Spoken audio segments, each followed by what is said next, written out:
Hello students, now we are going to see the output characteristics of transistors. Output characteristics कशाला म्हणायचं तर आउटपुटचं voltage आणि आउटपुटचा current यांच्यामधलं जे व्हेरिएशन आहे त्याला म्हणायचं आउटपुट कॅरेक्टरिस्टिक्स. आता याच्यामध्ये हे आउटपुट द करंट इकडं आहे आणि हे आपण आउटपुट व्होल्टेज जे दिलेलं आहे ते इमिटर आणि कलेक्टर यांच्यामध्ये आहे. म्हणजेच ही जी बॅटरी आहे ती VCE ह्या व्होल्टमीटरच्या सहाय्याने आपण आउटपुट दिलेलं आहे. आणि इथं जे आहे तर आपण व्हेरिएबल म्हणजे VCE हे व्होल्टेज आहे आपण ह्याच्यामध्ये मोजणार आहेत. इथे एक लोड रेजिस्टन्स घेतलेला आहे ज्याच्या अक्रॉस आपल्याला आउटपुट घ्यायचं आहे. इमिटर आपण ग्राउंड केलेला आहे. आणि आउटपुट करंट म्हणजेच IC, आउटपुटचा करंट जो आहे तो IC आणि VCE यांच्यामधलं जे व्हेरिएशन आहे this variation is known as output characteristics. आता आउटपुट कॅरेक्टरिस्टिक्समध्ये आपण ग्राफिकली जर पाहिलं तर कशाचं घेणार आहे तर आपण आउटपुट व्होल्टेज आणि आउटपुट करंट. आता आउटपुट करंट म्हणजेच कलेक्टरचा करंट म्हणजेच IC. तर हा जो आहे तो हा IC करंट हा आपण Y ॲक्सिसवरती घेतलेला आहे आणि X ॲक्सिसवरती आपण आउटपुटचं व्होल्टेज म्हणजेच काय घेतलेलं आहे इथं VCE, कलेक्टर आणि इमिटरमध्ये व्होल्टेज दिलेलं आहे त्यामुळे ह्या प्रकारे आपण घेतलेलं आहे इथं. The variation of this collector current IC and output voltage VCE आणि ॲट कॉन्स्टंट IB कॉन्स्टंट ठेवलेला आहे आपण त्यावेळेस this is known as output characteristics. तर याच्यामध्ये initially if IB is equal to 0, समजा तर हा IB आपण 10, 20 असं जो घेतलेला आहे त्या 30, 40 तो जर 0 असेल म्हणजे IB इक्वल टू 0 असेल तर बेस करंट केव्हा 0 असेल जर इनपुटचं व्होल्टेज म्हणजेच कोणतं तर VBE हे इनपुट व्होल्टेज आणि हे व्होल्टेज जर बॅरियर पोटेन्शियलपेक्षा जास्त असेल तरच इमिट होतील किंवा इमिटरमधले फॉरवर्ड बायसमध्ये इमिटर बेस जंक्शन येईल आणि IB करंट मिळेल. पण इथं जर समजा हा VBE हा जर बॅरियर पोटेन्शियलपेक्षा कमी असेल तर इमिट होणार नाहीत तिथं कॅरियर्स आणि त्यामुळं IB येईल 0. IB जर 0 आला तर समजा आपण VCE कितीही इन्क्रीज करत गेलो तरी IC जो आहे आउटपुट करंट आपल्याला तो मिळेल का तर कलेक्टरला करंट मिळणारच नाही कारण इनपुटच नसेल तर आउटपुटला कुठं म्हणजे विहिरीत नसेल तर पोहऱ्यात कुठून येणार.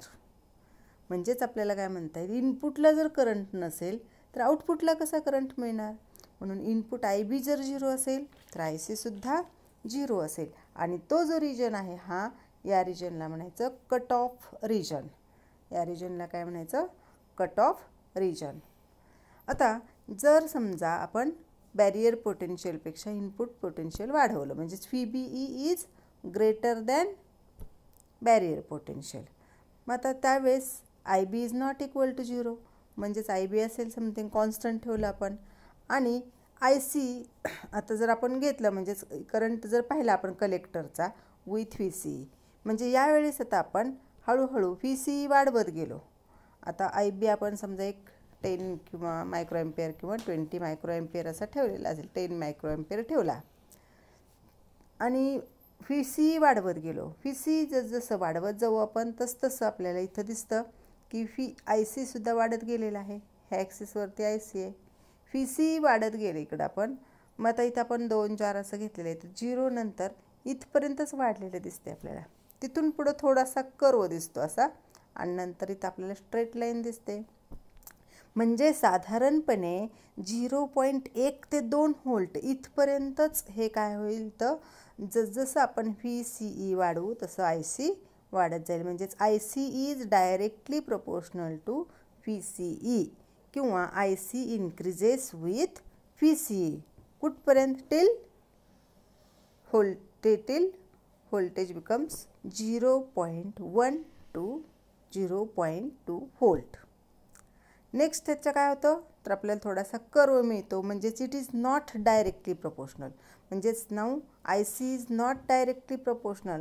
आता इथं आपण 20 मिली एम्पियरला सुद्धा पाहिलं, मायक्रो एम्पियरला पण पाहिलं तर इथपर्यंत स्ट्रेट लाईन ग्राफ मिळते आपल्याला, म्हणजे डायरेक्टली प्रोपोर्शनल. तिथून थोडासा आपल्याला हा कर्व दिसतो आणि हा जो कर्व आहे त्याच्यानंतर हा स्ट्रेट लाईन राहतो. कर्व जिथं आहे तिथं नॉट डायरेक्टली प्रोपोर्शनल. आणि मग तिथून पुढं म्हणजे साधारणपणे 0.3 व्होल्टपर्यंत म्हणता येईल आपल्याला, अगदी स्मॉल कर्व आहे तिथं. आणि तिथून पुढं हा स्ट्रेट लाईन राहिलेला आहे. स्ट्रेट लाईन राहिला याचाच अर्थ आपण जरी VCE इन्क्रीज केलं, म्हणजे जरी आपण इथं VCE वाढवलेलं असेल, VCE इन्क्रीज केलं तरीसुद्धा IC नॉट इन्क्रीजेस. IC हे नॉट इन्क्रीजेस. म्हणजेच काय म्हणता येईल, now IC is independent of VCE. म्हणजेच when VCE is greater than PBE काय म्हणता येईल, तर IC is independent of VCE. आणि मग आता याच्या कंट्रोल कशावर असेल, तर जर आपण इनपुट जो आहे करंट IB तो म्हणजेच इनपुट करंट वाढवला तर जास्तीत जास्त इमिटर्स त्याच्यामधनं येतील आणि त्यामुळं हा जो करंट आहे तो करंट आपल्याला वाढलेला दिसेल असा इथं. आणि मग सॅच्युरेशन इथं जे आहे हा पॅरलल जिथं राहायला यायला म्हणायचं सॅच्युरेशन करंट. तर हा सॅच्युरेशन जे ते वाढत जाईल. ते कुणाबरोबर वाढतं, तर IB बरोबर वाढतं. म्हणजेच when VCE is greater than VBE. आणि जर ॲक्टिव्ह रिजनच्या पुढं म्हणजेच इथून इथपर्यंतचा जो रिजन आहे तो रिजन म्हणजेच ॲक्टिव्ह रिजन झाला. when IC is directly proportional to VCE, this is the active region. when IB equal to 0, IC equal to 0, it is cut off region. This region is active region. म्हणजे एवढाच active region आहे हा. इथून इथपर्यंतचा हा जो आहे तो active region. And this region is saturation region. This is the saturation region. म्हणजे इथून पुढचा जो आहे साधारणपणे 0.2 to 0.3 व्होल्टच्या पुढचा जो रिजन आहे तो सॅच्युरेशन रिजन येईल. आणि IB वरतीच कंट्रोल केला जाईल. म्हणजेच IC is not it is independent of VCE किंवा not depends upon VCE and controlled by IB.